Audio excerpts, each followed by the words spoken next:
Assalamualaikum warahmatullahi wabarakatuh.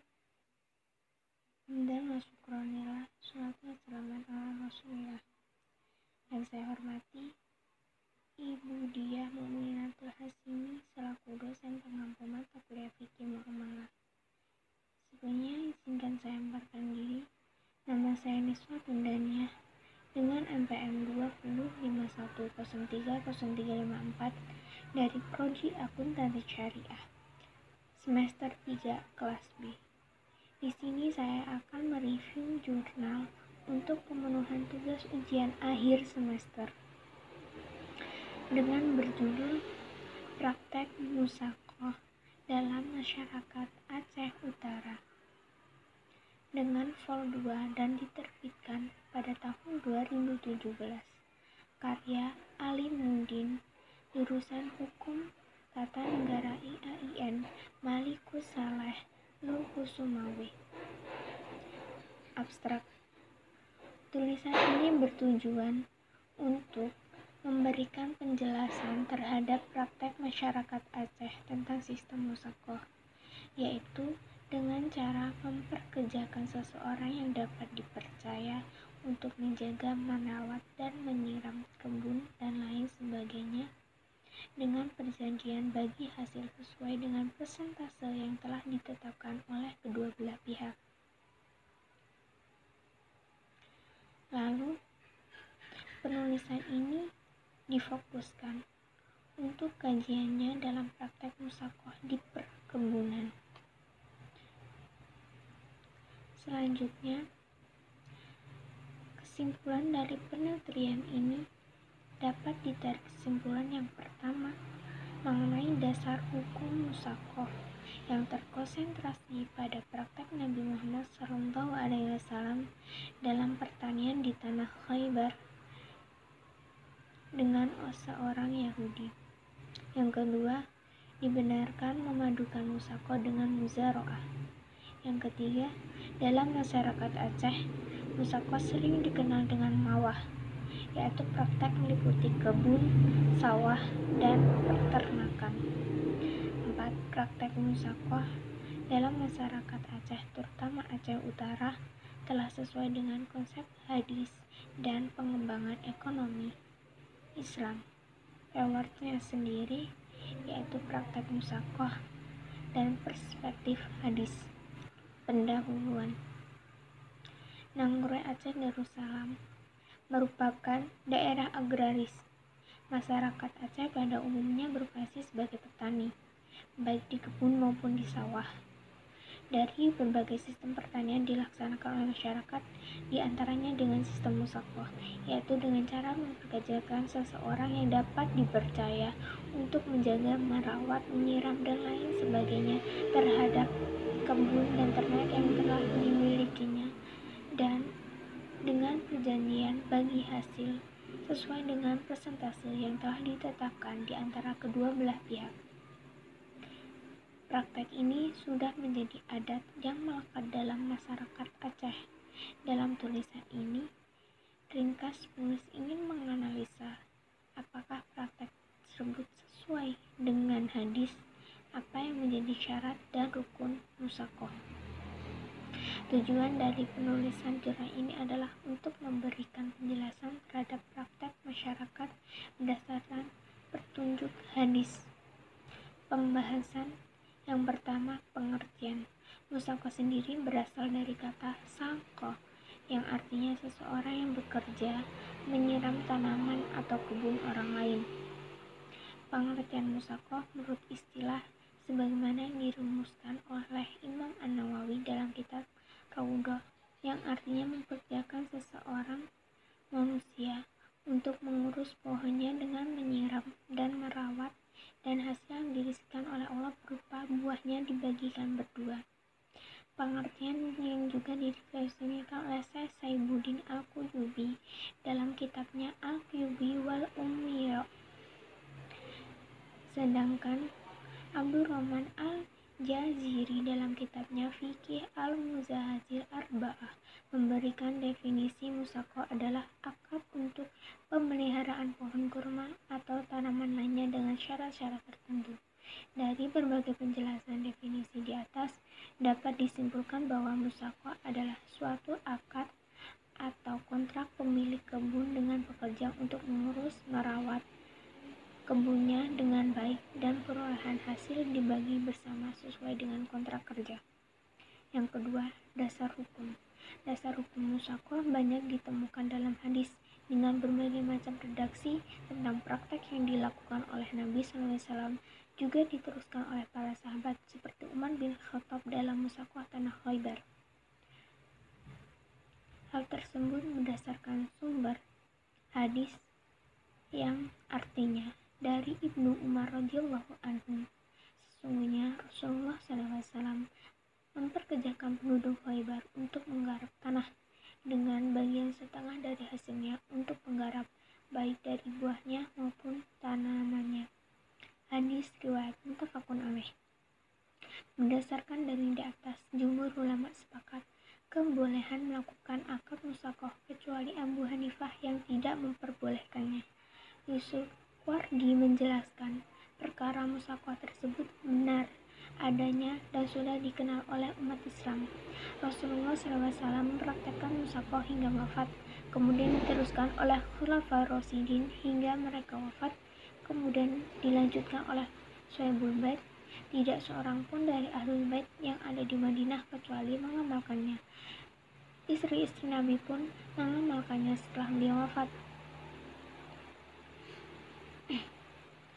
Jadi, hukum musyawarah sendiri itu mubah atau artinya diperbolehkan. Dalam hadis juga disebutkan bahwa menggabungkan antara musyawarah dan muzaraah itu diperbolehkan. Menurut pendapat Ali, Abu Bakar, Umar, Ahmad, Ibnu Huzaimah, dan seluruh fuqaha di kalangan muhaddisin juga boleh dilakukan secara terpisah. Berdasarkan keterangan ini, muzaraah dilakukan.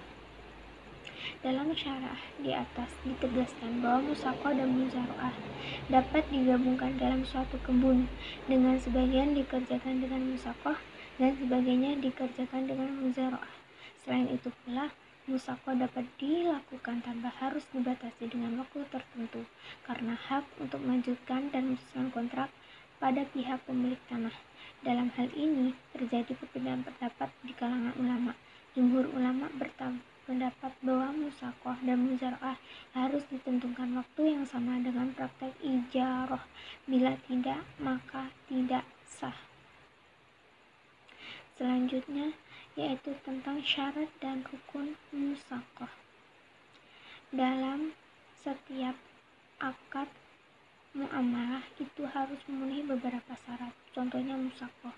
Yang pertama, kedua belah pihak yang melakukan transaksi harus orang yang memiliki kecakapan hukum, seperti baleh, berakal, tidak di bawah pengampunan, dan milik sendiri. Yang kedua, objek musyawarah itu harus terdiri dari jenis tumbuhan yang berbuah dan menghasilkan, tidak harus terhadap pohon yang memiliki akar kuat. Yang ketiga, lahan garapan diserahkan sepenuhnya kepada pihak penggarap setelah jelas akadnya. Yang keempat, pemilik tanah atau lahan diharapkan tidak ikut campur tangan dalam mengolah kebunnya. Yang kelima, hasil garapan waktu panen merupakan hak bersama sesuai dengan kesepakatan yang telah dibuat. Yang keenam, menurut masa penggarapan secara jelas agar tidak terjadi sengketa di kemudian hari. Selanjutnya, rukun. Rukun musyawarah sendiri ada ijab, sighah, ijab kabul, lalu dua belah pihak pelaku akad, yaitu antara pemilik dan penggarap. Selanjutnya adanya kebun dan tanaman yang dimusyawarahkan. Yang terakhir, jelas pembagian hasilnya. Menurut ulama Hanafiyah, pohon-pohon yang dapat dimusyawarahkan yaitu seperti kurma. Sedangkan ulama Malikiyah adalah tumbuhan seperti kacang, pohon yang berbuah akar tetap di tanah seperti anggur, kurma, dan lain, dengan syarat yang pertama, akad dilakukan sebelum buah tampak dan dapat diperjualbelikan. Yang kedua, akad ditentukan dengan waktu tertentu. Sedangkan mazhab Syafi'i menambahkan satu rukun lagi, yaitu ditetapkannya masa kerja dalam uzur. Di sini para ulama berbeda pendapat. Ulama Malikiyah berpendapat bahwa al-musaqah adalah akad yang boleh diwarisi jika salah satu orang meninggal dunia dan tidak boleh dibatalkan hanya karena uzur dari pihak petani. Sedangkan ulama Syafi'iyah berpendapat bahwa akad al-musaqah tidak boleh dibatalkan meskipun ada uzur, dan apabila petani penggarap mempunyai halangan, maka wajib petani penggarap itu menunjuk salah seorang untuk melanjutkan pekerjaan itu. Sedangkan ulama Hanabilah berpendapat bahwa akad al-musaqah sama, yaitu akad yang tidak mengikat bagi kedua belah pihak. Maka dari itu masing-masing pihak boleh membatalkan akad itu jika pembatalan itu dilakukan setelah pohon berbuah dan buah itu dibagi dua antara pemilik dan penggarap sesuai dengan kesepakatan yang telah ada. 4. Praktek musaqah dalam masyarakat Aceh. Dalam masyarakat Aceh, khususnya masyarakat Aceh Utara, praktek musaqah sudah menjadi sesuatu yang sering dilakukan oleh para petani dalam pengelolaan kebunnya, terutama para pemilik yang tidak dapat mengolah kebunnya jauh tempat tinggal maupun alasan lainnya. Bila kondisi itu terjadi, maka pemilik kebun menyerahkan perawatan kebunnya kepada pekerja untuk dijaga dan dirawat sesuai keperluan dengan tujuan peroleh hasil yang diinginkan. Dari hasil tersebut dibagi sesuai dengan perjanjian sebelumnya. Kebiasaan persentase pembagian yang ditempuh adalah 50% untuk pengelola dan 50% untuk pemilik. Namun ada juga yang baginya 40% untuk pengelola dan 60% untuk pemilik kebun. Praktek ini pada umumnya dilakukan secara lisan dan tidak menempuh jalur formal atau catatan notaris. Lahan yang sering dipekerjakan meliputi sawit, pinang, coklat, rambutan, dan lainnya. Dalam memilih calon pengelola biasanya melalui kekerabatan, kepala desa, atau informasi lain dari masyarakat mengenai karakter pengelola. Pemilihan kriteria ini relatif menurut pertimbangan masing-masing. Sebagai penjelasan tambahan, selain dari kebun, praktek musaqah masyarakat Aceh Utara juga dilakukan praktek mawah, yaitu terhadap ternak lembu, kambing, kerbau, ayam, dan bebek sebagainya. Ketika musaqah ini berakhir, maka induk ternak akan dikembalikan kepada pemilik dasar. Begitulah praktek mawah dalam masyarakat Aceh Utara. Kesimpulan atau penutup. Yang pertama, dasar hukum musaqah terkonsentrasi pada praktek Nabi Muhammad SAW dalam pertanian di tanah Khaybar dengan seorang Yahudi. Yang kedua, dibenarkan memadukan musaqah dengan muzaroah. Yang ketiga, dalam masyarakat Aceh, musaqah sering dikenal dengan mawah. Praktek meliputi kebun dan ternak. Praktek musaqah dalam masyarakat Aceh, terutama Aceh Utara, sesuai dengan konsep hadis dan pengembangan ekonomi Islam. Sekian review dari saya, kurang lebihnya saya mohon maaf. Saya akhiri, bila taufiq dan hidayah. Wassalamualaikum warahmatullahi wabarakatuh.